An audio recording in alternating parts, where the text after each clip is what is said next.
ସାଙ୍ଗମାନେ ଆପଣମାନଙ୍କ ପ୍ରିୟ ଧାରାବାହିକ ରାଜଯୋଗ ସିରିଏଲର ଆଜିର ଏପିସୋଡରେ ଆପଣମାନେ ଦେଖିବାକୁ ପାଇବେ ଯେତେବେଳେ ଆୟାନ ଆଉ ଦିଆ ଗୋଟିଏ ବେଡ୍ରେ ଶୋଇଥିବେ ଏହାକୁ ଦେଖି ଆଦିତି ବହୁତ ଜୋରସେ ରାଗି ଯାଉଛି ଆଉ ପରିବାର ଲୋକ ସମସ୍ତଙ୍କୁ ଚିଲେଇ ଚିଲେଇ ଡାକୁଛି ଆଉ କହୁଛି ଯେ ଆରେ କିଏ କେଉଁଠି ଅଛ ଜଲ୍ଦି ଦେଖିବା ଆସ ଏ ଘରେ ଏବେ ସବୁ କ'ଣ ହେଉଛି।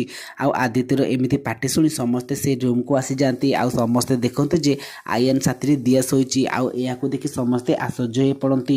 ସୋନା ବରୁଣ ରିଷଭ ଆୟାନଙ୍କ ବାପା ଆଉ ଏତେବେଳେ କହିବୁ ଯେ ଏସବୁ କ'ଣ ଚାଲିଛି ଆଉ ଏତେବେଳେ ଆୟାନ ଆଉ ଦିଆଙ୍କ ନିଦ ଭାଙ୍ଗୁଛି ଆଉ ଏତେବେଳେ ଆୟାନ କହୁଛି ଯେ ଆରେ ସତ କହୁଛି ମୁଁ କିଛି ବି କରିନି, ମୁଁ ତ ଏଇ ରୁମ୍ରେ ଏକା ଶୋଇଥିଲି, ଦିଆ କେତେବେଳେ ମୋ ପାଖକୁ ଆସିଲେ ମୁଁ କିଛି ବି ଜାଣିନି।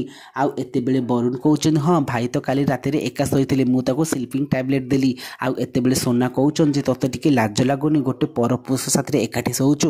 ଆଉ ଏତେବେଳେ ଦିଆ ରାଗିଯାଇ କହୁଛନ୍ତି ଯେ ବାସ୍ ବହୁତ ହେଇଗଲା, ଆରେ ସିଏ ପରପୁରୁଷ ନୁହଁ, ଏବେ ପର୍ଯ୍ୟନ୍ତ ସିଏ ମୋ ସ୍ୱାମୀ ହେଇକି ଅଛନ୍ତି, ଯେତେବେଳେ ଡିଭୋର୍ସ ହେବ ସେତେବେଳେ ଦେଖାଯିବ।